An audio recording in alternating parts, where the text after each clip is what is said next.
E nesse período de 2 aulas, nesse domingo, na próxima aula, nós estaremos falando sobre Gênesis. E para mim é uma alegria poder falar desse livro. É um livro que eu tenho estudado bastante durante esses anos. E cada vez mais que eu estudo Gênesis, eu sou mais confrontado pelo Senhor. E o Senhor, de fato, tem me quebrantado, de fato, o Senhor tem me transformado através de Gênesis.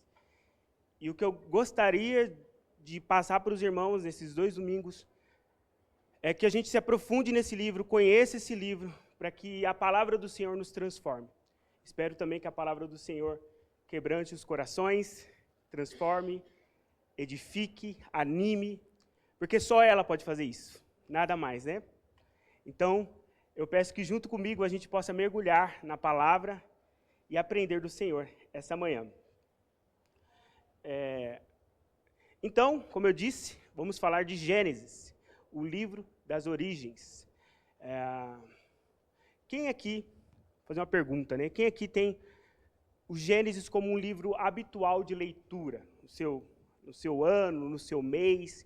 Quem aqui costuma ler Gênesis de uma forma mais regular? Tipo assim, no mês, ou até mesmo no ano. No ano? Pelo menos uma vez no ano, né? A gente lê. Então, a gente tem uma dificuldade, muitas das vezes, quando nós olhamos para a Bíblia e vemos esse livro grosso, de capa preta, e pensamos assim, nossa, eu preciso ler esse livro aqui, porque esse livro aqui é a palavra de Deus. Mas, muitas vezes, falta tempo, muitas vezes temos dificuldades porque estamos enrolados com muitos afazeres, e o nosso pensamento é, eu preciso parar para ler, mas geralmente não dá. E eu queria agora provocar um pouquinho vocês, trazer um pouco de reflexão para vocês sobre por que estudar o livro de Gênesis. E assim, eu não vou trazer nada novo, é só uma provocação mesmo, só algo para a gente pensar em relação à relevância de Gênesis para a nossa vida. Claro, o que eu vou trazer aqui é apenas um recorte. Existem vários pontos de relevância de Gênesis para nossas vidas. Mas eu gostaria de pensar com vocês sobre as 4 perguntas fundamentais da vida. Essas 4 perguntas são encontradas em todas as religiões que você imaginar, todas. E também na ciência. Existe uma necessidade de responder a essas perguntas existenciais. Por exemplo, de onde eu vim? Por que estou aqui? Quem sou eu? O que tem de errado no mundo? E qual é a solução? Perceba, faça uma rápida análise na sua mente. As religiões que você conhece, fora o cristianismo, elas miram em responder essas perguntas. E elas estão querendo dar as respostas para as pessoas. Por quê? É o anseio delas de saber de onde eu vim. Por que estou aqui? Então, vem de todas as maneiras a ciência, a filosofia e a religião responder.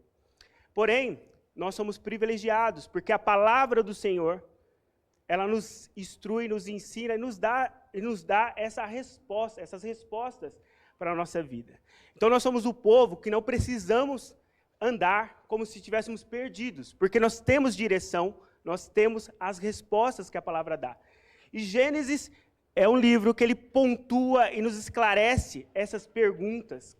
Claro, nós cremos na progressão da revelação de Deus, a partir de Gênesis até Apocalipse, mas em Gênesis nós encontramos respostas importantes e fundamentais para essas perguntas, trazendo alívio e descanso para nossas almas. Percebam que esses problemas que nós estamos vivendo hoje, sobre identidade, sobre propósito, pessoas que estão perturbadas, achando que elas são até animais, vocês já viram isso? Pessoas que se identificam como animais, né? Mas a palavra de Deus direciona, nos ensina e afirma quem nós somos. E isso pode trazer alegria e paz aos corações. Então, olhar para Gênesis é olhar para nós também. É olhar para nós e entender quem nós somos. Entender para que nós existimos, qual é o nosso propósito. Olhar para Gênesis também é olhar para Deus. E aqui está uma grande questão. Nós só entendemos quem nós somos de verdade quando nós olhamos para Deus. Deus é aquele que nos mostra quem nós somos de verdade. Então, a necessidade de olhar para a palavra dele, para que nós possamos, de fato, compreender quem nós somos. Quero fazer um panorama rápido aqui, uma introdução, na verdade, rápida, desse livro. Né? Não vou gastar muito tempo com isso, mas só para nós entendermos qual é o contexto que Gênesis está inserido, a sua origem, seu autor, sua data, público-alvo.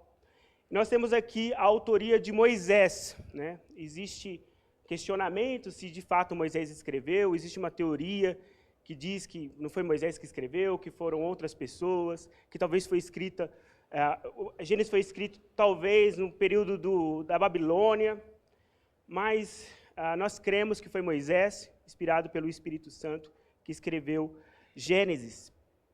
Qual data? Né? Existe também algum debate, mas nós acreditamos que foi escrito em 1440 a.C., né? Durante o período que o povo estava no deserto. E qual o público? O público, o povo de Israel, recém-saído do Egito.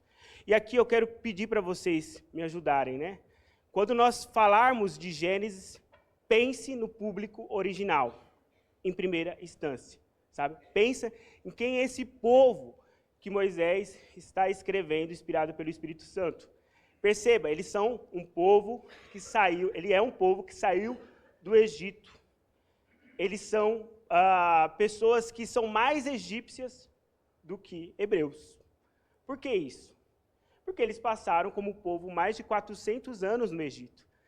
Quanto tempo você acha que é preciso para você adquirir uma nova cultura?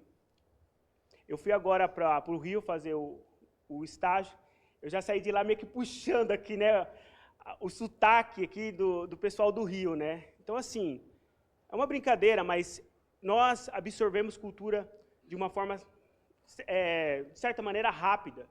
Imagine, mais de 400 anos para você adquirir uma cultura, né? Então, pensando assim, eles eram mais egípcios do que hebreus. O conhecimento que eles tinham religioso, cultural, filosófico, era egípcio.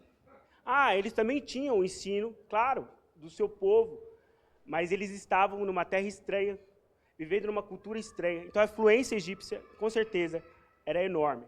Por que isso é importante?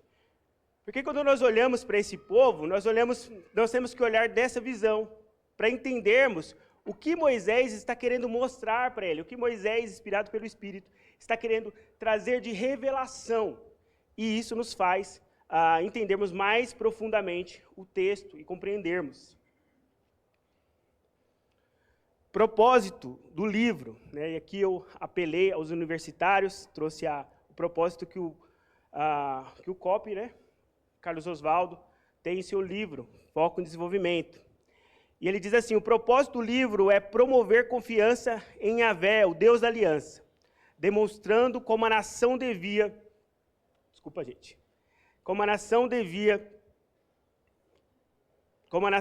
o seu fiel amor, sua existência e preservação ao longo dos séculos. Como o veículo pelo qual o conflito básico iniciado no Jardim do Éden finalmente terminaria e a humanidade seria abençoada. Ou seja, o propósito de Moisés é trazer entendimento, revelação ao povo, esse povo recém-saído do Egito, para que eles tivessem um aprofundamento no conhecimento do Senhor, a fim de confiar em Yahvé. Perceba, quem é Yahvé para esse povo? Eles estão conhecendo ainda Yahvé. Eles têm uma familiaridade maior com a cultura egípcia, mas Yahvé está se revelando. Então, Gênesis é escrito para direcionar, para aprofundar o conhecimento deles em Yahvé. Irmão, vocês estão conseguindo me ouvir? Que às vezes eu estou puxando o microfone para cá. Está dando para ouvir?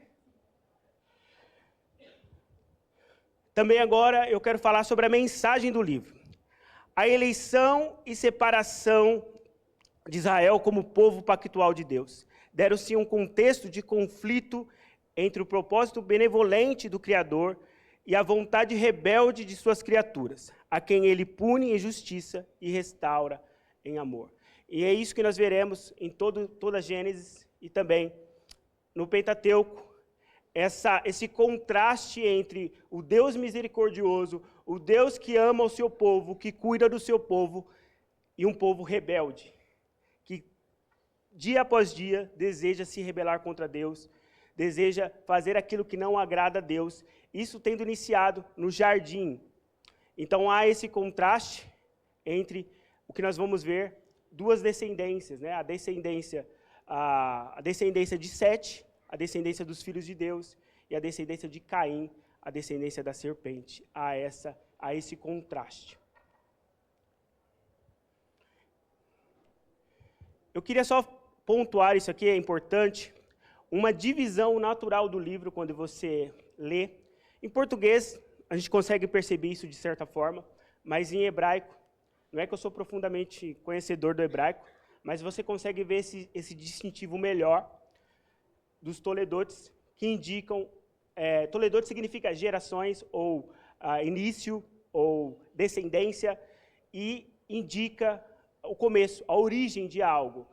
E nós temos 10 toledotes em Gênesis, marcando que esse livro, de fato, é o livro das origens.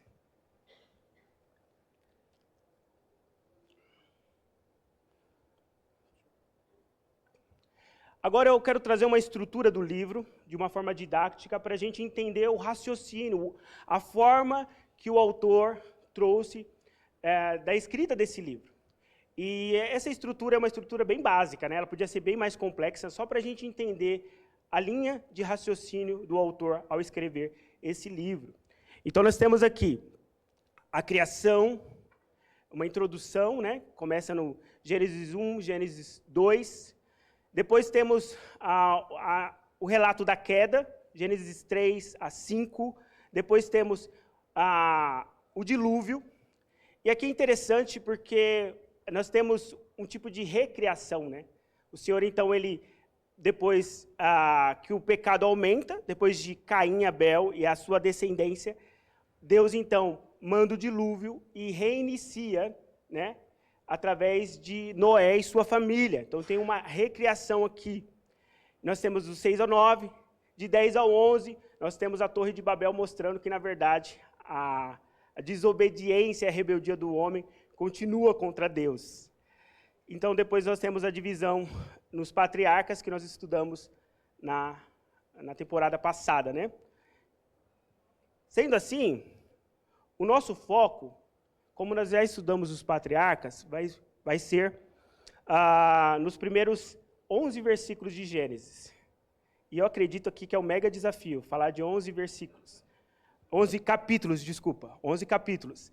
E eu pedi ajuda para Deus essa manhã, para Ele me capacitar para isso, porque há uma riqueza inesgotável de conhecimento nesses capítulos. Então, a gente só vai dar uma pincelada em algumas coisas, aprofundar em outras, mas é um mega desafio. Então, nós vamos falar da criação, da queda, e também vamos falar do dilúvio e da Torre de Babel.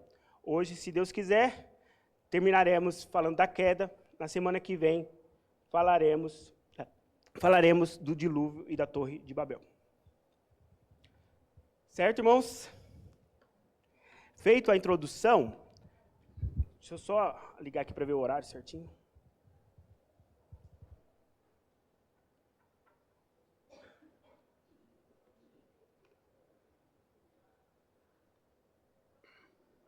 Para eu não me perder no horário.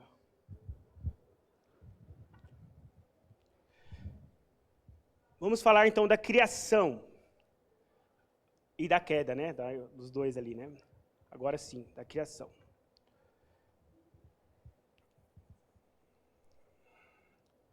Quando nós olhamos então para Gênesis, nós vemos no capítulo 1, no versículo 1, pode abrir sua Bíblia, do 1 ao 3, nós vemos as primeiras palavras escritas do livro. Eu vou ler aqui para vocês e depois a gente pode falar um pouquinho sobre isso. E diz assim: no princípio criou Deus os céus e a terra. Porém, a terra estava sem forma e vazia. Havia trevas sobre a face do abismo, e o Espírito de Deus pairava sobre as águas. Perceba que quando Moisés ele inicia o livro de Gênesis, ele vai falar de origens, ele inicia pela origem dos céus e da terra. Há uma pergunta aqui a ser feita, é porque nós somos muito crentes, tá? Nós somos muito crentes e nós fazemos essa pergunta. Mas outras pessoas que não são, poderiam fazer a pergunta assim: mas qual é a origem de Deus? Porque começa, no princípio criou Deus, mas de onde vem esse Deus? E qual resposta nós temos? Nós temos um tratado explicando de onde Deus veio? Não, ele simplesmente parte do pressuposto que Deus criou todas as coisas. Isso parece muito simples, mas é muito poderoso. Por quê? Porque o entendimento que eles tinham sobre religião, sobre deuses, sempre os levavam a pensar no mito de origem. Né? No Egito, por exemplo, tinha o mito de origem dos deuses. De onde vieram esses deuses que mandam no Egito? Porém, o Deus Yahvé, muito obrigado. O Deus Yahvé, ele não é um Deus que tem origem. Não é explicado. Já mostrando e fazendo um contraste entre o Yahvé e os deuses do Egito. Esse Deus, ele é diferente. Não pode se falar da sua origem. Por quê? Qual é a sua origem? Qual é a sua origem? De onde ele veio? Quem o criou? Não tem. Ele é sempre eterno. Ele está antes do princípio das coisas. Ele está acima de todas as coisas. Esse é o Deus que é o Deus do povo de Israel. E o Espírito desse Deus paira sobre a face do abismo. Perceba, existe uma terra ainda informe.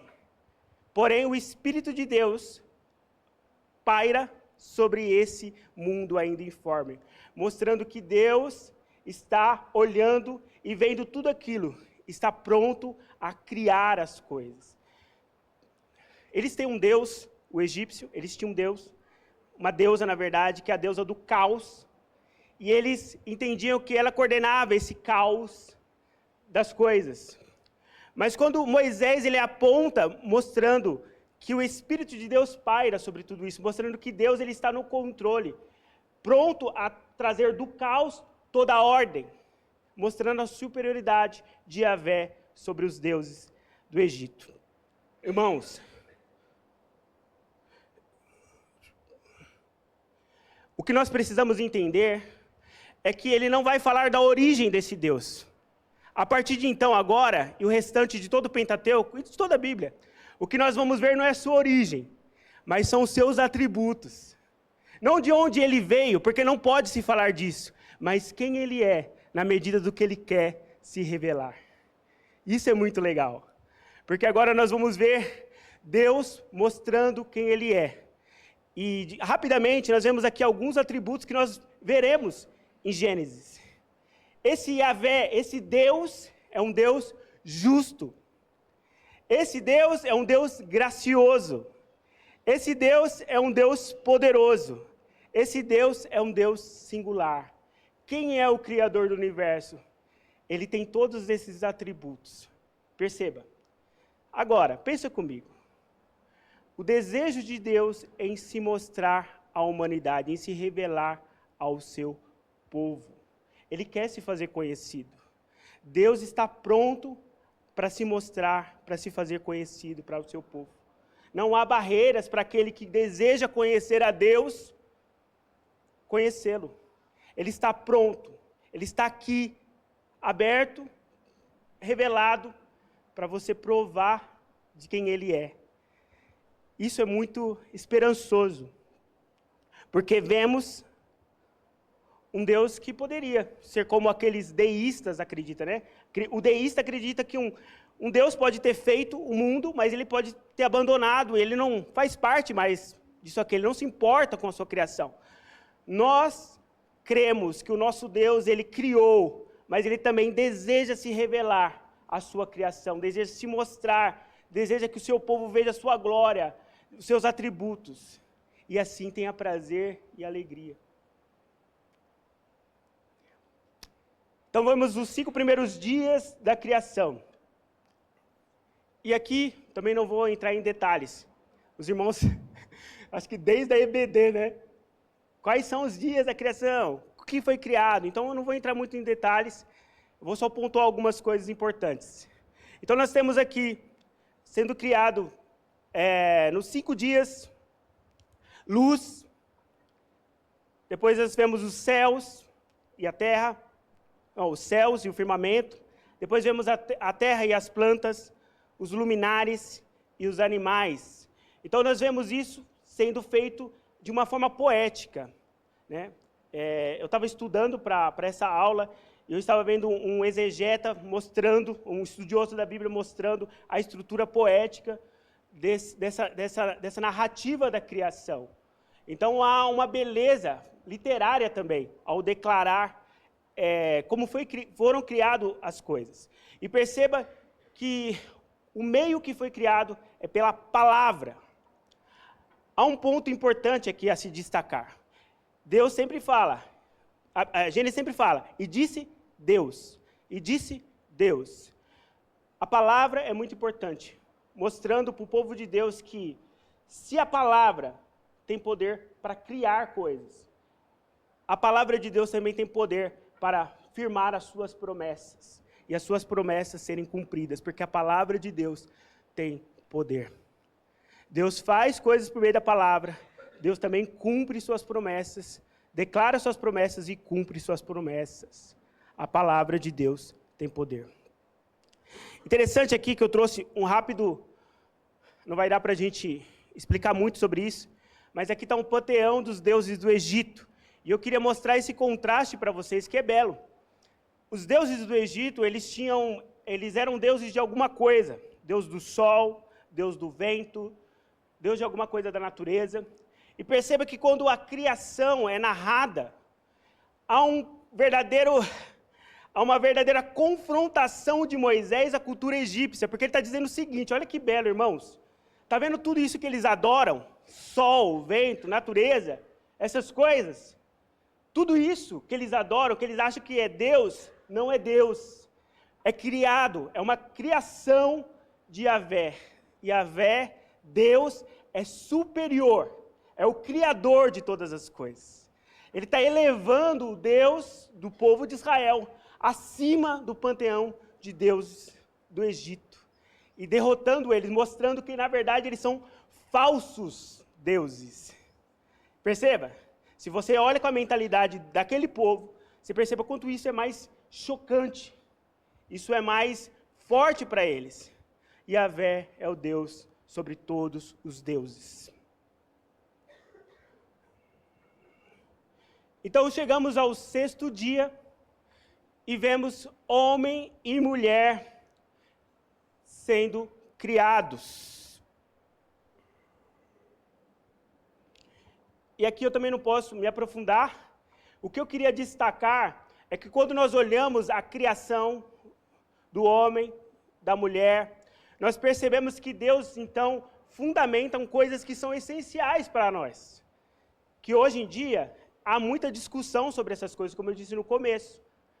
Mas onde essas pessoas estão buscando a fonte e a segurança para cada um desses itens? Veja comigo. Vemos em Gênesis, então, Gênesis 2, Deus colocando a identidade, a imagem e semelhança de Deus. Homem e mulher, imagem e semelhança de Deus. Deus também falando sobre o propósito, multiplicação. Então, o homem e a mulher precisam se multiplicar. Deus deseja que a imagem dele, a imagem e semelhança dele, se multiplique sobre a terra. Deus também mostra que eles têm uma função, ele tem uma função do domínio sobre a terra que Deus o colocou, sobre o jardim e sobre a terra. E também vemos Deus dando a eles liberdade, porém, limitação. E aqui há uma certa estranheza, né? Liberdade e limitação. Parece que as duas coisas não caminham junto, né? Parece que liberdade só soa bem para o nosso tempo quando é sem limitação. Porque se tem limitação, parece que não é liberdade. Mas Deus, de fato, deu liberdade ao homem, mas colocou limitação nessa liberdade. O texto diz assim: e o Senhor Deus lhe deu a ordem, de toda árvore do jardim comerás livremente. Perceba, de toda árvore do jardim comerás livremente. Mas da árvore do conhecimento do bem e do mal não comerás, porque no dia que dela comerdes, certamente morrerás. Então o Senhor limita a ação do ser humano dentro do jardim, e dando uma ordem. Então a liberdade, desde o início, ela nunca foi uma liberdade total, né? A liberdade sempre esteve condicionada ao quê? A ordem de Deus, a obediência a Deus. Nós cristãos somos livres. Você crê nisso? Mas nós temos liberdade total, irmãos? Interessante isso, né? Nós estamos condicionados. Nós devemos ser submissos à vontade de Deus para nossas vidas. E quando nos submetemos, de fato, somos livres. Quando nos submetemos a Cristo, de fato, somos livres. Um outro ponto que eu gostaria de destacar com vocês, aqui há um debate, um pouco de debate sobre isso, o que seria a imagem e semelhança. Eu não vou entrar no debate, eu só vou trazer aquilo que eu peguei do professor Davi Merck, que é mais seguro, né, de não errar.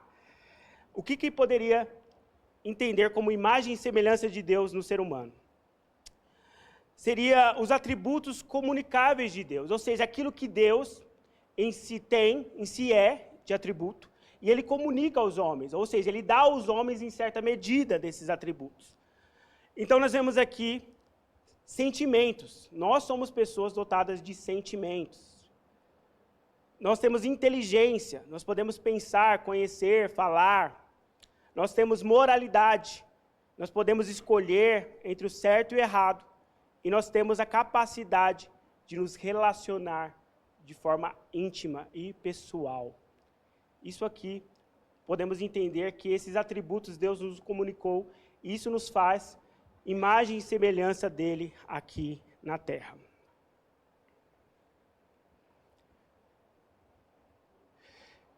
Então, no sétimo dia, nós temos o descanso de Deus. O Shabat.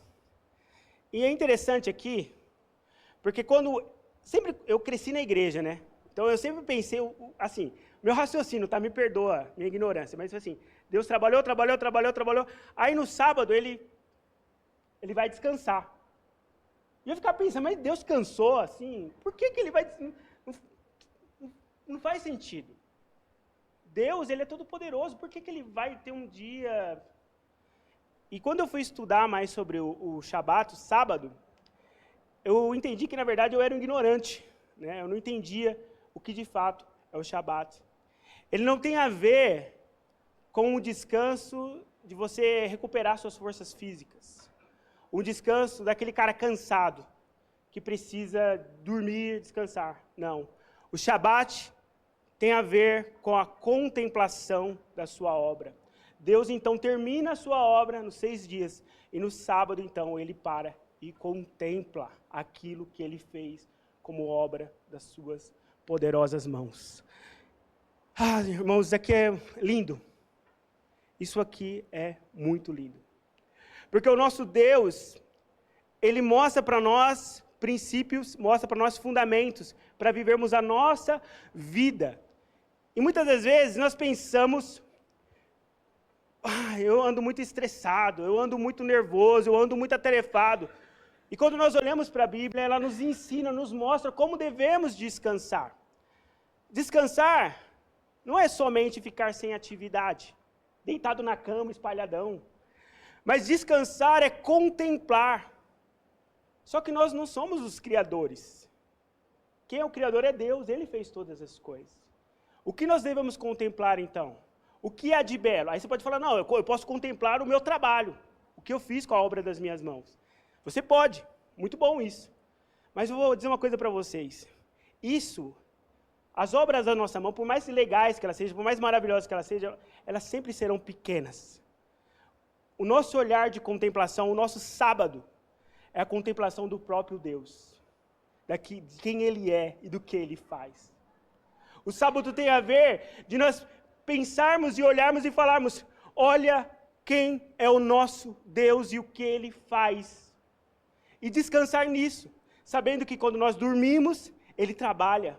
Sabemos que quando nós estamos doentes, Ele provê. Porque esse é o nosso Deus, aquele que faz todas as coisas. Qual foi a última vez que o Jonatas contemplou? Qual foi a última vez que você contemplou? Qual foi a última vez que você mergulhou na palavra e na contemplação, na oração do nosso Deus? A gente vai tomar café agora, mas eu quero que você vá para o café, pensando nisso. Há um Deus que se revela, e há um Deus que dá o Shabat. A gente não tira o sábado para fazer isso. Nós queremos que não precisamos fazer isso. Nós precisamos tirar um dia hoje particular para fazer isso. Nós cremos que o sábado são todos os dias. E a pergunta é, existe aqui um Deus disposto a se revelar a nós todos os dias. E existe um povo que pode conhecê-lo e contemplá-lo. A pergunta é, como nós estamos fazendo isso? Nós estamos contemplando? Nós estamos desfrutando no nosso Deus? Eu não estou falando de uma intercessão, pedindo coisas para Deus. Eu não estou falando de uma guerra espiritual, de algo que nós estamos batalhando. Eu estou falando de algo de contemplação, de pararmos e dizer, o meu Deus é suficiente, eu posso descansar.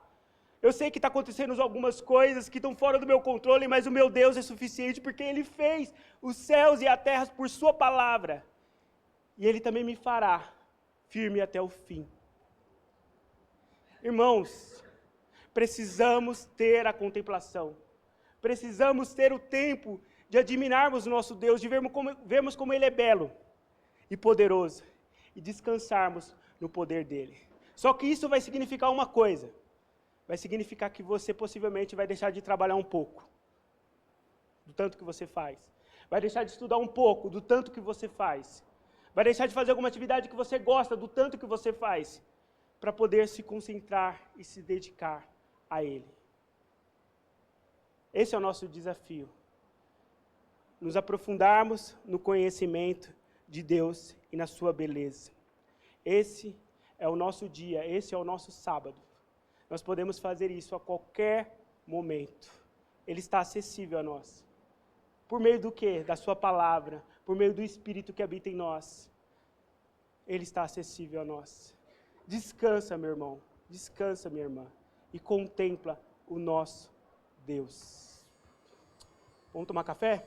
Vai pensando nisso e na volta a gente continua.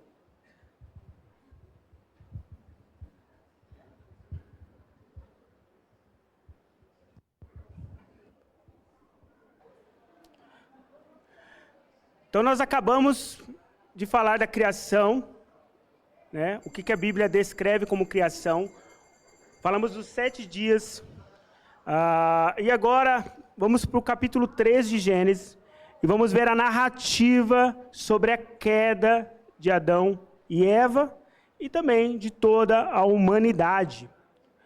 Irmãos, eu gostaria de passar com vocês os versículos para a gente comentar, mas não dá para fazer isso da forma que eu estou imaginando, porque senão vai tomar muito tempo. Então, alguns a gente lê, outros... mas acompanha na sua Bíblia, deixa aberto em Gênesis 3, agora a gente vai olhar do versículo 1 ao versículo 4. E eu queria falar com vocês aqui do episódio do diálogo debaixo da árvore. Um dos diálogos mais importantes da história da humanidade, se não o mais importante, feito debaixo de uma árvore. E quando nós olhamos então para Gênesis capítulo 3, nós já vemos o mundo que Deus fez, criado, vemos o homem e a mulher colocados por Deus no jardim. Deus já definiu para eles o propósito, a função deles, aquilo que eles deveriam realizar para a glória de Deus. E a partir do capítulo 13, então, vamos ver essa descrição da queda do homem. E se inicia num diálogo entre a mulher e a serpente. Olhamos aqui então para o versículo 1, que diz assim: ora, a serpente era o mais astuto de todos os animais selvagens que o Senhor tinha feito. E ela perguntou à mulher: foi isto mesmo que Deus disse? não comam de nenhum fruto da árvore do jardim. O primeiro ponto que eu queria destacar com vocês estão conseguindo ler? Sim, né? O primeiro ponto é que quando a serpente ela vai iniciar o diálogo, ela aborda a mulher. Aí eu também tinha um pensamento antes assim, não, ela aborda a mulher porque a mulher está no jardim dando bobeira sozinha e ela aborda. Não, não é isso que acontece, né? O Adão está com ela nesse momento. E o texto no hebraico deixa mais claro isso. Tem algumas traduções no português que eu não me lembro qual, mas tem umas duas que mostram isso, que Adão estava com a sua mulher, né, que ela come do fruto e dá para o seu marido, que está com ela. Né, ele está com ela naquele momento. Então perceba que Satanás, a serpente, ardilosa como ela aborda a mulher, trocando os papéis. Perceba, Adão é o líder.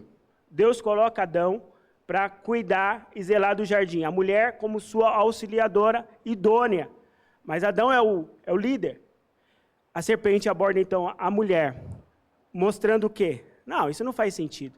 Perceba que no capítulo 2, a partir do versículo 16, a ordem é dada para Adão. Adão recebe a ordem de Deus. E a mulher não está com Adão naquele momento. Capítulo 2, a partir do 16. A mulher, então, ela ouve a ordem de Deus de não comer do fruto de quem? A partir do Adão. Mas a serpente, ela, ardilosa, vai para a mulher e aborda a mulher. Perceba a estratégia da serpente. O segundo ponto é que a serpente ela semeia dúvida, então, em relação às ordens de Deus. Olha que coisa interessante. Ela chega e diz assim para a mulher, pergunta para a mulher, não foi isso que Deus disse? Não comam de nenhum fruto das árvores do jardim. Olha como ela é. Deus tinha falado isso? Deus falou o quê? Ao contrário disso. Ele falou, coma de todo o fruto, de toda a árvore do jardim, exceto a árvore do conhecimento do bem e do mal. Mas de todas as árvores, de todos os frutos. E outra coisa que a serpente faz, que é bem sutil e passa batido para nós quando nós lemos, e foi assim que Deus disse? Deus não disse. Se você olhar a partir do capítulo 2, versículo 16, Deus ordena. O verbo ali é diferente, é ordenar, não dizer. Ela transforma a palavra ordenar em dizer. Tira o peso da palavra que Deus tinha falado para Adão. A mulher, então, ela responde à serpente. Só que ela responde distorcendo o que Deus havia falado. Ela então diz assim, respondeu a mulher à serpente, podemos comer do fruto das árvores do jardim. Perceba que ela respondeu certo, pode comer do fruto. Mas Deus disse, mas Deus tinha ordenado, ele não disse, ele ordenou, certo? Mas Deus disse, não coma do fruto da árvore que está no meio do jardim. Até aqui ela está bem. Aí ela vem e diz, nem toque nele. Deus disse isso? Não, ela está exagerando, né? Ela está falando, não é nem para tocar no fruto. Será que é um excesso de zelo da parte dela, em querer mostrar zelo à ordem de Deus? Ou será que ela ouviu errado de Adão? Ou será que ela só está distorcendo mesmo? Mas ela não fala fielmente o que Deus tinha dito. Do contrário, vocês morrerão. E ela, de fato, coloca a punição que Deus colocou, que, de fato, se comesse, morreria. Aí vem a serpente. Então ela coloca a serpente mente sobre o juízo de Deus e coloca em dúvida a sua bondade. Olha que interessante. Disse a serpente à mulher, certamente não morrerão. Interessante, né, irmãos? Se você olhar o versículo, se não me engano, é o versículo 17 do capítulo 2, ele vai falar, certamente vocês vão morrer. Deus fala. Se vocês comerem. E aqui a serpente diz, certamente vocês não vão morrer. Há um contraste de duas afirmações. A afirmação de Deus dizendo, você vai morrer. E a serpente falando, certamente você não vai morrer. Agora, a serpente, ela está colocando em dúvida a palavra de Deus, fazendo com que a Eva ela comece a refletir e pensar, Mas será mesmo que se eu comer dessa fruta aqui, desse fruto, eu vou morrer? E ela então começa a entrar em dúvida a respeito do que Deus disse. Interessante que a serpente, Satanás, continua fazendo isso, né? Vocês conseguem perceber isso? A palavra de Deus é muito clara, gente. Em muitos aspectos, ela é muito clara, principalmente nas suas ordenanças, nas suas declarações, nos seus imperativos para a igreja. Porém, sempre tem uma dúvida. Mas será que é isso mesmo? Será que congregar numa igreja, fazer parte de uma igreja, ser membro numa igreja, eu preciso fazer isso mesmo? Será que eu preciso, de fato, amar aquela pessoa que fica pisando no meu pé e é aquela pessoa chata? Será que eu preciso fazer isso mesmo? Nós vivemos em um mundo, um sistema mundano que é coordenado por Satanás, que sempre está semeando dúvidas em nossa mente. Será que vale a pena ficar casado? Será que vale a pena ter filhos nesse mundo tão difícil? Perceba, são sutilezas. A questão é, existe uma palavra de Satanás, existe uma palavra de Deus, e existe o homem e a mulher no meio. Quem que nós vamos seguir? Aí ela continua dizendo, Deus sabe que no dia em que dele comerem, seus olhos se abrirão e vocês serão como Deus, conhecedores do bem e do mal. E aí a serpente coloca o argumento mais forte para aquela mulher, para Eva. A questão não é que você vai morrer, Eva. Pelo contrário, vai acontecer uma coisa muito, muito maravilhosa com você. Seus olhos vão se abrir e vocês vão ser conhecedores, vocês vão ser como Deus, conhecer o bem e o mal. Que proposta é essa, né? Você vai ser como Deus.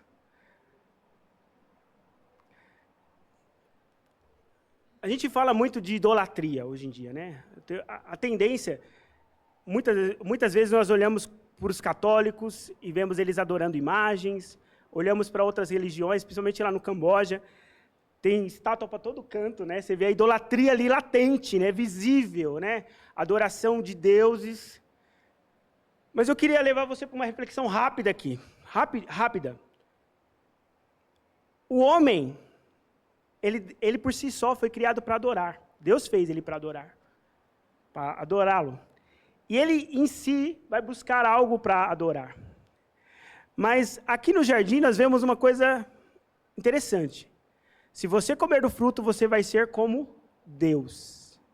Você vai estar na posição de Deus. Se você está na posição de Deus, você vai adorar ou você vai ser adorado? Você entendeu?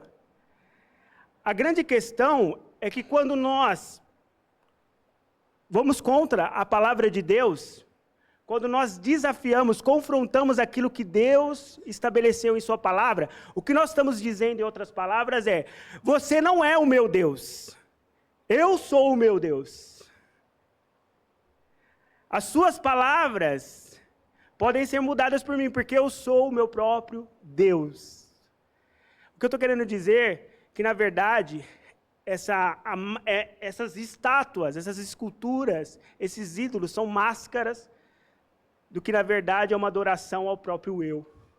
Porque quando o idólatra vai adorar o ídolo e leva a sua oferta, o foco dele é agradar o ídolo. Mas para quê? Para que o ídolo o agrade, para que o ídolo mande chuva, mande alimento, mande o que ele precisa. O foco final do idólatra é o seu próprio prazer. Porque, na verdade, quem é o seu Deus não é aquele ídolo, não é Buda, não é essas imagens, é ele próprio. Uma reflexão a nós cristãos, como nós nos relacionamos com o Deus vivo? Nós nos relacionamos como filhos se relacionam com o pai, ou como um idólatra se relaciona com um ídolo. Nós levamos oferendas a Deus a fim de que Ele pare a chuva. Ou quando nós adoramos Ele, adoramos não por que Ele faz, mas por quem Ele é. Nós nos satisfazemos não porque Ele nos satisfaz, mas porque reconhecemos nele toda a fonte de alegria e prazer para nossas vidas. Como nós nos relacionamos com Deus? A grande questão aqui para Eva é: você será como Deus. E todos os dias, você também recebe essa informação. Se você não seguir isso, se você não obedecer a palavras, você vai ser livre. Você vai ser como Deus, conhecedor do bem e do mal.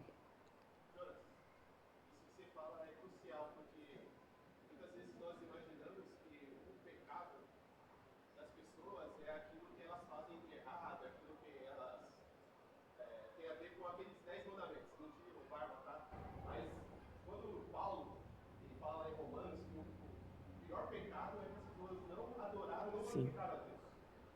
Então, às vezes a gente imagina, né, que o pecado são essas práticas, essas atitudes, mas o lado maior mesmo, o erro maior do ser humano, é esse ponto inicial, que os seres humanos deixaram de adorar Deus, deixaram de glorificar Deus, deixaram de ter Deus como aquele que é o principal da sua vida. Sim.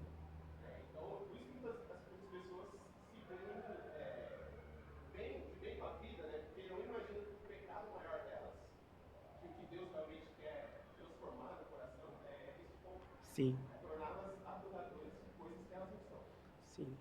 Eles adoram as criaturas ao invés do Criador, eles adoram a própria imagem, a própria semelhança ao invés de Deus. E o ponto principal do pecado já é o próprio Evangelho, Gênesis 3, né? Fala que o homem deixou. Sim. Paulo fala que todos pecaram e carecem da glória de Deus. Amém. Necessitam dessa glória. Falta algo dele, de Deus.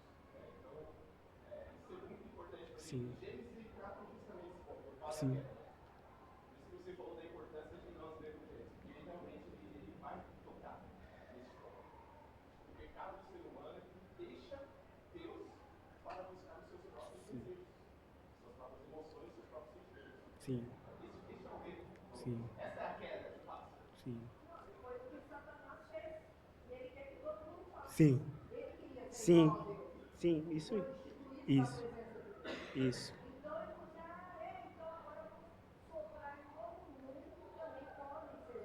Sim. Uma coisa que eu não vou entrar nesse ponto, né, porque trata de uma outra questão, mas quando a gente pensar na transformação baseada na regeneração do salvo, a gente percebe, quando nós estudamos as cartas de Paulo, o Evangelho, é que a regeneração, a transformação do salvo tem a ver com a sua identidade. Antes da sua prática, a sua identidade é transformada, ela é mudada, ela é trazida é feita uma nova criatura. Porque o que nós precisamos entender é que a prática é um resultado de quem nós somos e do que nós pensamos, de quem nós somos. Então, quando nós olhamos e adoramos os ídolos, ou o ídolo do eu, é porque a nossa identidade ela precisa ser transformada. E esse é o processo de regeneração e santificação que está acontecendo em nós. É o Senhor nos mostrando, cada dia, que nós somos filhos dEle. Que nós não somos idólatras, nós não somos pagãos, nós não viemos aqui trazer oferendas. Para que Deus mude a nossa sorte. Deus muda a nossa sorte, eu acredito nisso. Mas nós não trazemos, nós não viemos aqui adorar, porque senão Deus vai mandar um terremoto e vai quebrar tudo isso aqui. Não é assim o nosso relacionamento com Deus. O nosso relacionamento com Deus parte do pressuposto que nós somos filhos de Deus. E Ele nos ama. E Ele irá nos salvar, e Ele nos salva todos os dias. Mesmo que você não faça por merecer, porque você está aqui pela graça, como eu estou aqui pela graça.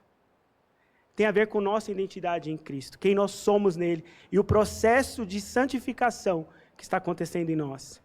Mostrando que nós não somos deuses, mas Ele é Deus. Ele é Deus. E outra coisa, que a resposta de Moisés quer trazer para Israel é justamente isso. Sim. É confrontar a idolatria. Você mesmo falou dos deuses, né? Sim. Então, você vai ver que o maior problema de Israel é a idolatria. Sim. Mesmo que eles adorem a Deus, eles dividem Deus com outros deuses aí e passam toda a caminhada fazendo isso. Sim. O tempo todo Israel está ali cocheando entre uma verdade e outra e meio que não consegue se firmar em muito Deus. Um ponto interessante que o Elias colocou, né, é essa mentalidade. Público original. público extremamente idólatra, né? Que Moisés, inspirado pelo Espírito Santo, está mudando a direção das suas afeições, do seu desejo, da sua adoração para o Deus que merece toda adoração, que é Yahvé. Vamos aqui, então, pensarmos. A Eva, então, ela decide comer do fruto. E ela come do fruto, e eu não vi nenhuma palavra aqui de Satanás falando assim, vai lá, come do fruto. O que Satanás faz? O que a serpente faz? Ele só coloca dúvidas. Mas o empenho, o desejo, a vontade parte de quem? Ela caiu na tentação. Ela cedeu ao desejo e à vontade de ser como Deus e conhecer. Então ela toma e ela vê que aquele fruto é aprazível, delicioso, agradável. Então ela decide. Gente, eu não posso entrar muito nisso, mas eu quero só destacar para você pensar. O Deus que cria todas as coisas é o Deus que dá a eles todo o jardim, menos aquela árvore. Deus fala, tenha prazer, desfrute de todo o jardim que eu fiz, domine sobre toda a terra que eu criei. Deus fala, tenha prazer, tenha alegria em mim, naquilo que eu fiz por vocês. E Eva, ao comer daquele fruto, ela está dizendo assim, em outras palavras, irmãos, eu prefiro ter prazer aqui, nesse fruto, na desobediência. Ela decidiu não ter prazer em Deus, ou naquilo que Deus deixou para eles, para ter prazer naquilo que ela achava que deveria ter. Ela decidiu buscar o seu próprio prazer, em vez de se deleitar no prazer que Deus já tinha estabelecido para ela. Então ela come do fruto e dá para o seu marido, como eu disse, que está com ela no jardim. E então ambos, eles se veem agora de outra forma. Versículo 7. Os olhos dos dois se abriram e se perceberam que estavam nus. Então juntaram folhas de figueira para cobrir-se. Olha que interessante.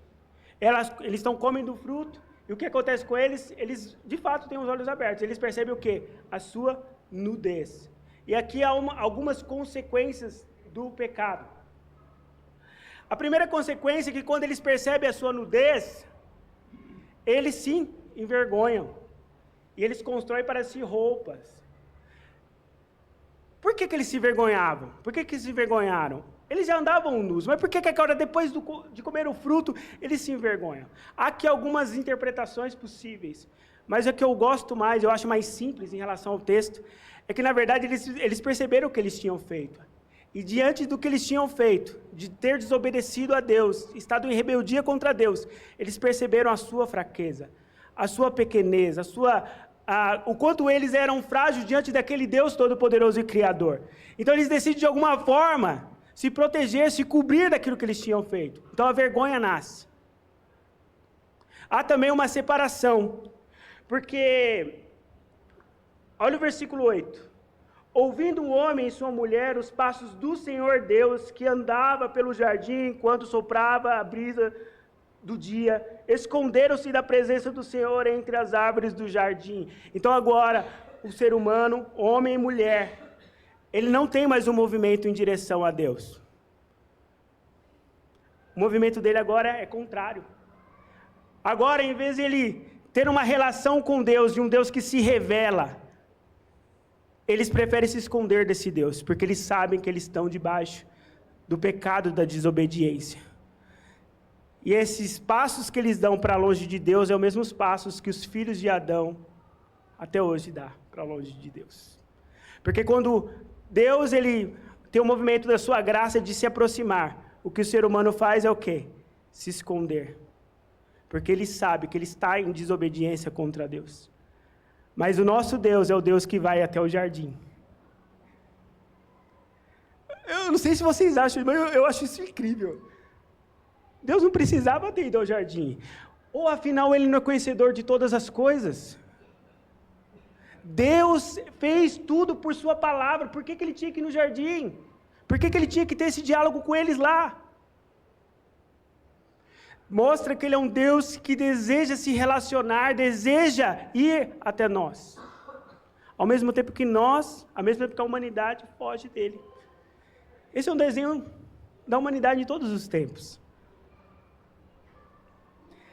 O que nós vemos também é religiosidade. Por quê? A religiosidade, o fundamento dela é ter obras que se auto-justifiquem, que se auto-protejam.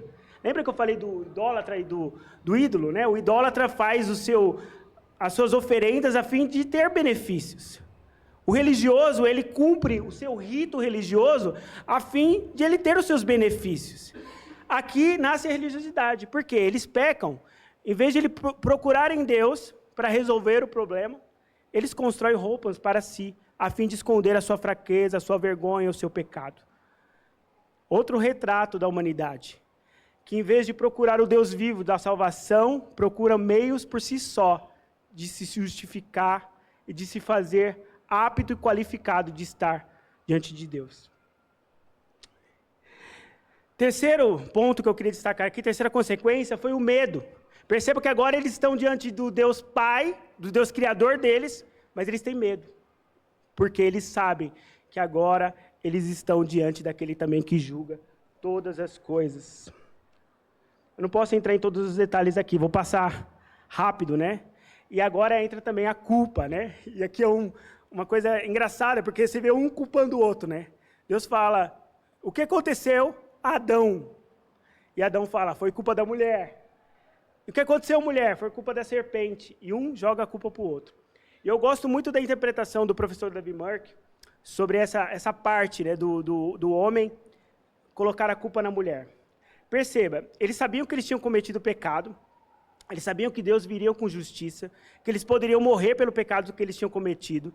E na hora que Deus pergunta para o homem, o chefe da família, aquele que Deus constituiu, o líder, o que aconteceu? Onde você está? Ele fala assim, foi a mulher que tu me deste. Sabe o que ele está fazendo? Segundo o professor Davi Mark, que eu concordo. Ele está pegando a mulher dele aqui de trás, ó, e colocando na frente. Se vai punir, pune ela. Só que ele está colocando a mulher dele na frente do Deus Todo-Poderoso. Ele é tão... Esse é o pensamento, ele é tão covarde, que ele quer que a mulher dele assuma a culpa pelo pecado. Não, é isso que eu ia falar. Aí agora, o que acontece? O pastor Elias pontuou. Ele coloca a mulher na frente. E aí ele afirma, foi a mulher que tu me deste.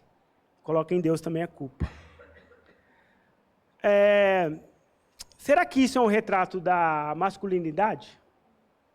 Não, né? Acho que não. Nós homens não temos isso, né?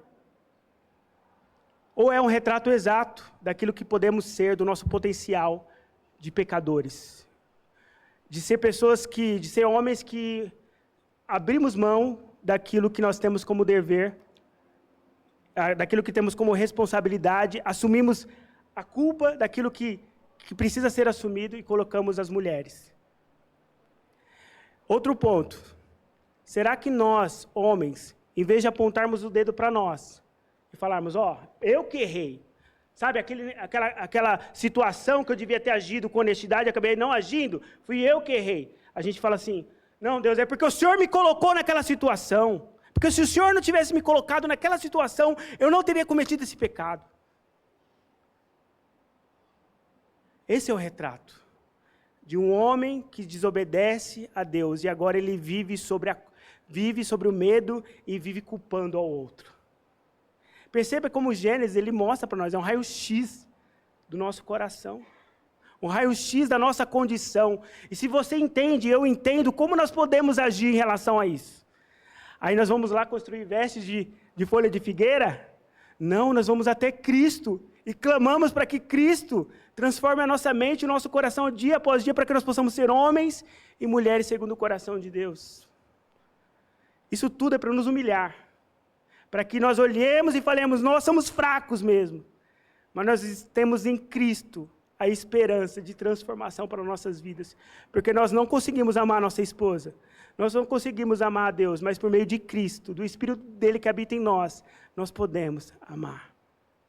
Sabe o que, dizendo em outras palavras, dizendo, desista de você, abandone a sua religiosidade, abandone a minha religiosidade e se entregue a Cristo Jesus, que é aquele que pode nos cobrir da nossa vergonha.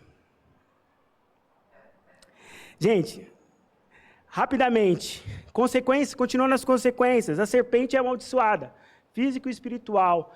Ou seja, a serpente, o animal, ela é punida, ela vai ficar agora rastejando durante a sua vida, né, comendo o pó da terra. Mas também há uma descendência da serpente, que a gente entende aqui que essa descendência é espiritual. A serpente como Satanás, então existe uma descendência de pessoas rebeldes, de pessoas que desafiam a Deus, que são mentirosas, que não querem ver o domínio, o comando de Deus, não estão submissas a Deus. Então, essa descendência também é amaldiçoada. A mulher também provará do sofrimento na maternidade e no casamento. Então, a mulher vai ter sofrimento em duas coisas que é da vida da mulher, maternidade e casamento. Homem viveria em uma terra amaldiçoada que lhe causaria dificuldades para cultivá-la e, por fim, morreria. Perceba, né? O homem agora viveria sobre o mundo caído. Comentário aqui. Nós vivemos em um mundo caído. Todo mundo já ouviu isso, né? Não se esqueça disso quando você estiver passando por um sofrimento. Não se esqueça disso quando você estiver passando por um problema em família. Não se esqueça disso. Você vive em um mundo caído e coisas ruins vão acontecer, porque nós vivemos em um mundo que não funciona da maneira como era no jardim, quando Deus disse, eis que tudo é muito bom, porque agora com o pecado, não é. Perceba, mas ao mesmo tempo que você tem essa realidade de viver em um mundo caído, você vive com o Espírito de Cristo em você, e o Espírito Santo testemunhando em seu coração, dizendo, certo, o mundo está caído, há sofrimento, há dor, mas há esperança. Há esperança para o agora, e há esperança para a eternidade. Não se esqueça dessas verdades, que elas te ajudarão a viver a vida como ela é, sem ficar extremamente desesperado, mas crendo que Deus, nosso Senhor, Ele tem planos para a nossa vida, para essa vida e também para a vida que virá a seguir, a vida eterna. Então nós temos diante dessas consequências um ponto incrível, que é o proto-evangelho. Então nós vemos Deus declarar sentença sobre o homem, a mulher e a serpente, mas enquanto Deus está falando com a serpente, Ele diz então algo que nós entendemos que aponta para Cristo Jesus, nosso Senhor. E Ele diz assim, porém inimizade entre ti e a mulher, entre a tua descendência e o seu descendente. Perceba, descendente aqui, em singular. Este te ferirá a cabeça e tu lhe ferirás o calcanhar. Ou seja, o que está acontecendo? Existem duas descendências aqui, uma da serpente e uma da mulher. O descendente que viria da mulher, ele vai pisar na cabeça da serpente, ferir a cabeça da serpente. Ao mesmo tempo que a serpente vai ferir o calcanhar. E nós temos hoje a Bíblia completa, temos a revelação, e nós entendemos que essa porção da palavra de Deus está apontando para aquilo que aconteceria com Cristo Jesus, nosso Senhor. Porém, até culminar em Cristo, há uma disputa, há uma briga entre essas descendências. A descendência daqueles que são feitos em Cristo Jesus para a salvação e aqueles que são filhos da serpente. E há essa disputa até a glória, né? Até a gente, de fato, irmos morar com o Senhor na eternidade. Irmãos, eu preciso correr para poder terminar. Mais para frente nós vamos falar um pouquinho mais do proto-evangelho. Mas eu queria já iniciar falando agora de Caim e Abel. E ao olharmos essa história, precisamos entender que Gênesis ele está mostrando um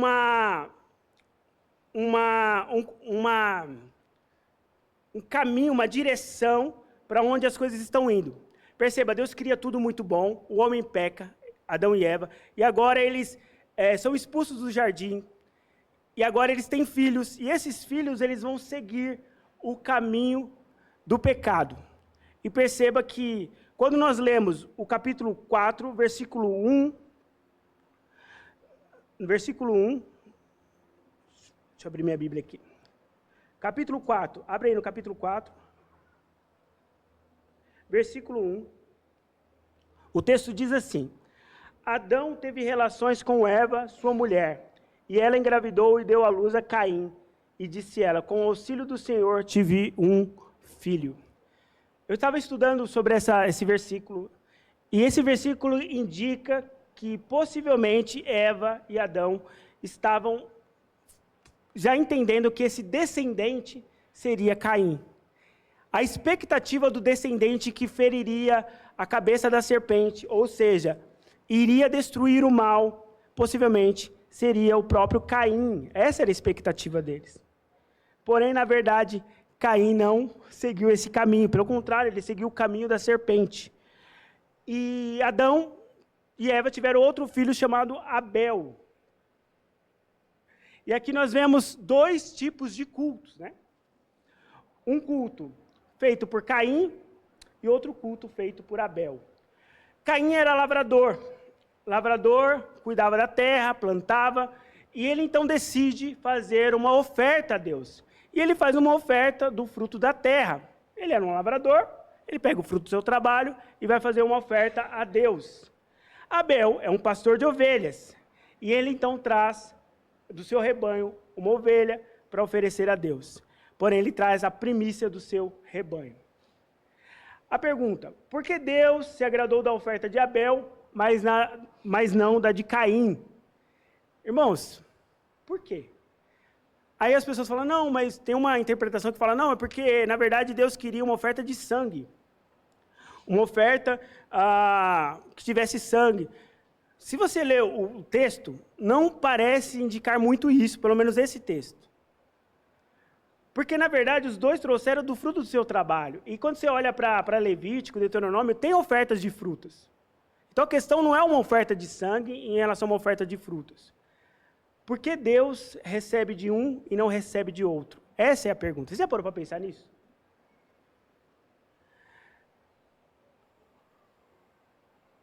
Agora, o versículo 7, ele nos indica, talvez ali, de uma forma um pouco ainda difícil ali, mas dá para entender qual seria o motivo. Ele fala assim, ó: se procederes bem, não é certo que serás aceito? Se todavia procederes mal, eis que o pecado jaz à porta. O que nós entendemos quando lemos esse texto? Caim ofereceu a Deus, mas o seu procedimento não foi um procedimento bom. Ele procedeu de forma má. Interessante que 1 João ele mostra para nós qual foi o pecado de Caim, para ele não ser aceito por Deus. Olha o que diz o texto. Não segundo Caim, que era do maligno. Olha a questão aqui da semente, do descendente, né, da serpente. Do maligno. E assassinou o seu irmão. E por que assassinou? Porque suas obras eram más e as do seu irmão justas. A questão é que os dois levaram ofertas a Deus. E os dois levaram ofertas do seu trabalho. Porém, a questão externa estava ok. Mas a questão interna do coração não estava ok. Ou seja, o coração de Caim, ao levar a sua oferta, não era um coração aceitável diante de Deus. Em relação ao coração de Abel, que era um coração aceitável diante de Deus. E quando nós lemos o texto, olha que interessante. O texto fala aqui de Abel, ó, versículo 4. Abel, por sua vez, trouxe partes gordas das primícias das crias do seu rebanho. Ele trouxe das primícias, do melhor, dos primeiros. O Senhor aceitou com agrado Abel e sua oferta. Deus aceita Abel e a sua oferta. Deus aceita a pessoa de Abel e aquilo que ele ofereceu. Você entende? A sequência das coisas. O que nós percebemos é que, embora a oferta de Caim pudesse ser agradável a Deus, porque era uma oferta de frutas, quem não era agradável a Deus? Caim. Ou seja, a oferta podia ser agradável, mas o adorador não era agradável. Uma lição importante aqui, e confrontadora. Obras são boas. Fazer o bem é legal. Mas o cerne da questão do nosso relacionamento com Deus não é as obras, não são as obras, mas quem nós somos. As obras, por si só, não significam nada. A adoração, os atos de adoração por si só não significam nada, se não partem daquele que Deus se agrada. Se Deus não se agrada do adorador, Deus não se agrada da oferta do adorador. Nossa, agora colocou a gente numa sinuca de bico, né? Como então eu me torno agradável a Deus para poder ter uma oferta de adoração a Deus? Se você recebeu o Cristo Jesus em sua vida, se o Espírito Santo habita em você, se você foi justificado, está sendo santificado, você já é agradável a Deus. Você já é agradável a Deus. Jonatas, mas e onde ficam os pecados? Claro que o pecado ele vai nos distanciando do relacionamento com Deus, mas jamais nos torna um salvo desagradável a Deus. Você é. Então você pode vir aqui com confiança adorar a Deus, sabendo que em Cristo você se tornou agradável ao Senhor. E os seus pecados que vocês estão cometendo no dia a dia, vá a Cristo, confesse-os. Mas não confesse como se Deus estivesse pronto para te enviar para o inferno, porque não é esse o caso. Deus quer que você confesse os seus pecados, que eu confesse os meus pecados e abandone, para que o nosso relacionamento seja mais profundo e mais prazeroso, e nós venhamos desfrutar mais. Porque se você foi salvo, você está salvo. Você é agradável a Deus. Nossa, isso é muito bom, né? O que nós faremos então? Se somos agradáveis a Deus, traremos qualquer oferta? Adoremos de qualquer forma? Faremos de qualquer jeito? Hein, pastor Elias? Já somos agradáveis, vamos fazer de qualquer jeito. Deus já se agrada de nós.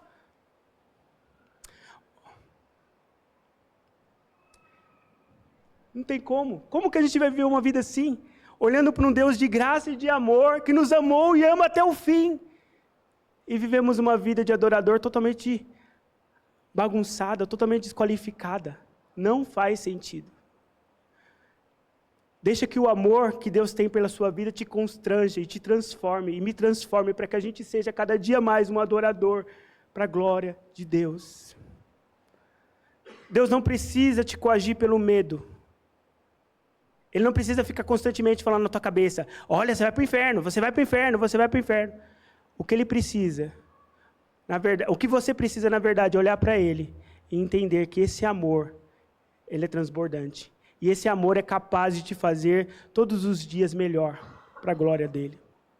Se você é agradável, seja constrangido, porque você é agradável não pelos seus méritos. Você não fez um quinhão para poder ser agradável a Deus. Deus olhou para você, olhou para mim e disse, eu quero fazer ele agradável, por meio de Cristo.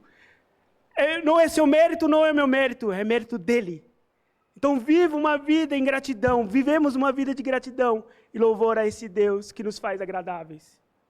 Que aceita o nosso culto, não porque nós somos bons, é por meio de Cristo Jesus.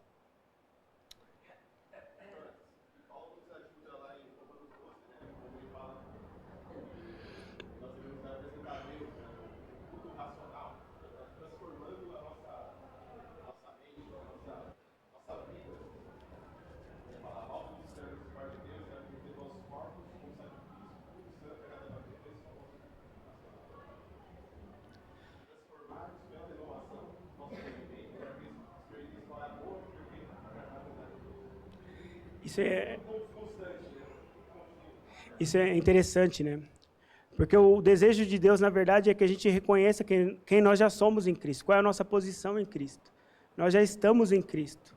Você e eu temos todos os meios, segundo o que a Bíblia ensina, não o que eu estou falando aqui, a Bíblia diz isso. Nós temos todos os meios para a vida piedosa por meio de Cristo Jesus. Nós já podemos viver uma vida que glorifica a Ele. Porque nós já estamos em Cristo Jesus.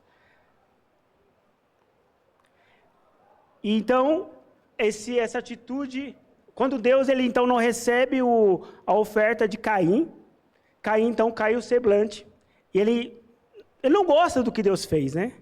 Então Deus ele fala para Caim, olha que interessante. Então disse o Senhor, no caso aqui para Caim, né? Porque andas irado e porque decaiu o seu semblante.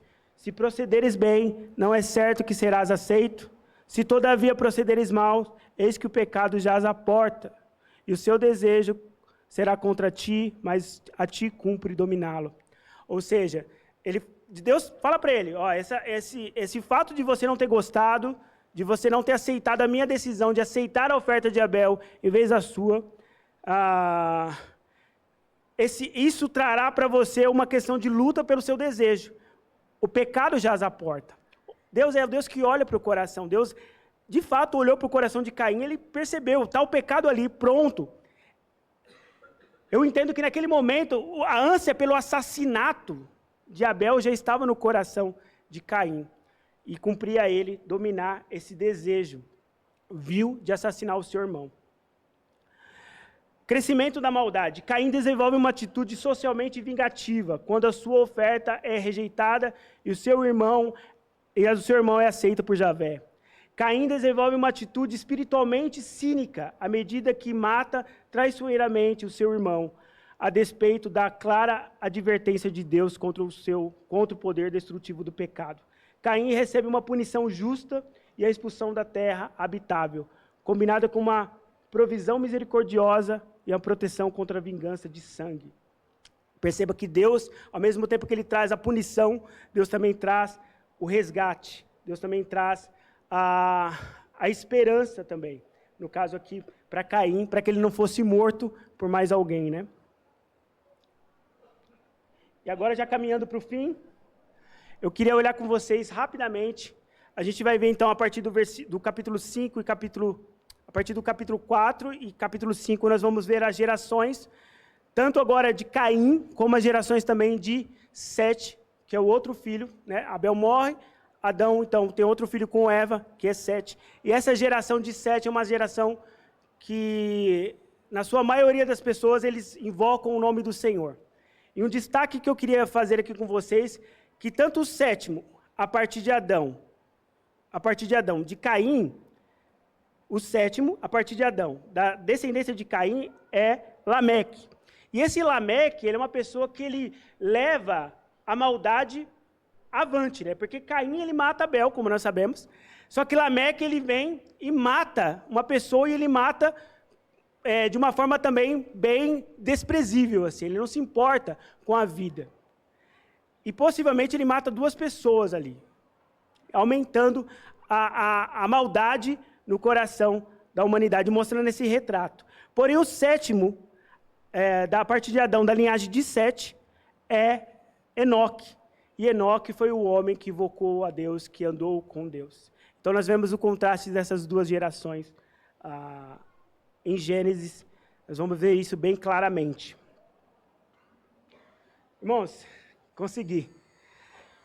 Quero terminar com essa reflexão. O que nós estamos vestidos? Nós estamos vestidos de folha de figueira ou de pele? Estamos vestidos de obras ou de Cristo? Quando Adão e Eva constroem as folhas de figueira, eles pretendem se cobrir, pretendem de alguma forma se justificar diante de Deus construindo essas roupas. Porém, o Senhor, Ele vê, antes de expulsar eles do jardim, Deus vê a situação deles.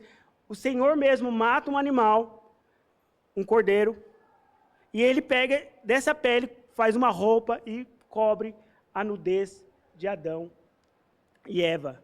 O Senhor faz vestes para eles. Agora vocês de fato vão precisar esconder a sua fraqueza, a sua vergonha, o seu pecado. Mas quem vai dar roupa para vocês sou eu. E não uma roupa feita de pele, mas uma roupa feita, não uma roupa feita de folhas, mas uma roupa feita de pele. Uma roupa feita de um animal que foi morto, para que pudesse cobrir vocês. Eu queria que nós saíssemos daqui essa manhã refletindo sobre isso. E esse é o desejo do meu coração. Quando a Bíblia fala sobre as maravilhas de Deus, uma tendência que nós temos é de olhar sempre qual é o nosso benefício, aquilo que recebemos. E recebemos muita coisa. De fato, fomos cobertos por Deus, por meio de Cristo Jesus e revestidos de Cristo em nossa vida. Mas isso é graça. Se hoje nós podemos estar aqui firmes, convictos, adorando a Deus, entendendo que somos agradáveis a Deus, é porque Cristo Jesus nos cobre com seu Espírito. Nós vivemos agora em Cristo Jesus. O cristianismo não é uma religião do orgulho, não é uma prática do orgulho, mas uma prática, uma vida de humilhação. Não queira, quando você pecar, quando você errar, resolver as coisas por suas próprias obras. Antes vá a Cristo, entenda que você está revestido dele, que ele já te deu essa segurança, e confie nele. A Bíblia é sobre Deus, conta a nossa história, mas a Bíblia é sobre Deus, e sobre como Ele é lindo, como Ele é belo, como Ele é poderoso, como Ele se revela, e como Ele pode satisfazer o nosso coração, como Ele pode resolver os nossos problemas, como Ele pode alimentar a nossa alma. Eu quero que você vá para casa essa manhã, e quando você for ler a palavra, quando você for ler Levítico, Êxodo, Gênesis, Deuteronômio, leia sabendo que você está conhecendo a Deus, que você tem a possibilidade de conhecer a Deus. E não são as informações sobre Ele, mas o Deus que te vestiu de Cristo Jesus. É o Deus que se relaciona com você. Experimente do poder do relacionamento com Deus. A Bíblia não é um mero discurso, não são meras palavras, não é uma ideologia, mas é o poder de Deus para a transformação das nossas vidas. Leia a Bíblia, entendendo que ela é o poder de Deus.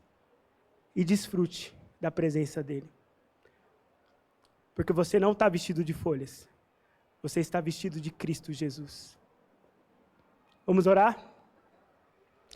Deus, muito obrigado, Senhor, pelo tempo que eu tive com os meus irmãos, que nós possamos ter um fim de semana ainda muito bom na Tua presença, reconhecendo a Tua grandeza, reconhecendo como o Senhor é bom, como o Senhor é maravilhoso, que nós possamos voltar para nossas casas firmes, ó Pai, convictos daquilo que o Senhor fez por nós, mas entendendo que nós precisamos mais e mais conhecer a Ti, precisamos se relacionar com o Senhor, para que nós possamos de fato viver uma vida de prazer e de alegria, Pai. Nos ajuda, Pai, a olhar para Gênesis, para o Pentateuco, não como meras informações, como meras ordens, como os meros mandamentos, não, mas como a Tua palavra viva que transforma o nosso coração, Senhor. Nos dá temor, nos dá prazer, nos dá alegria, para que nós possamos todos os dias meditar na Sua palavra de dia e de noite, não como religiosos, não como aqueles que constroem roupas de folha, mas aqueles que já estão revestidos de Cristo Jesus, que podem chegar com confiança ao trono da graça e se relacionar contigo. Nos ajuda, porque nós precisamos ter esse entendimento. É assim que eu oro, em nome de Jesus, amém. Irmão, só uma informação, pediram essa informação no intervalo. As aulas do Pentateuco irão até dia 1º de dezembro, tá bom? Temos mais uma aula com o Jonatas, em Gênesis até capítulo 11, depois 2 aulas, Êxodo, Dr. Valmir, depois uma aula sobre Levítico e uma aula sobre Números com o José Luiz, e depois 2 aulas de Deuteronômio com o pastor Mateus. Então, até 1º de dezembro é essa série, então não falte, se incentivem, estudem os livros, para que a gente possa se envolver melhor. Tá bom? Obrigado, bom almoço. O Elias está estável, não é isso? Está na UTI, foi boa a operação do irmão Elias, graças a Deus por isso. Então vamos orar para que o corpo, aceite bem aquele fígado, para que ele se restabeleça bem, tá bom? Então nos vemos à noite, tá bom? Obrigado.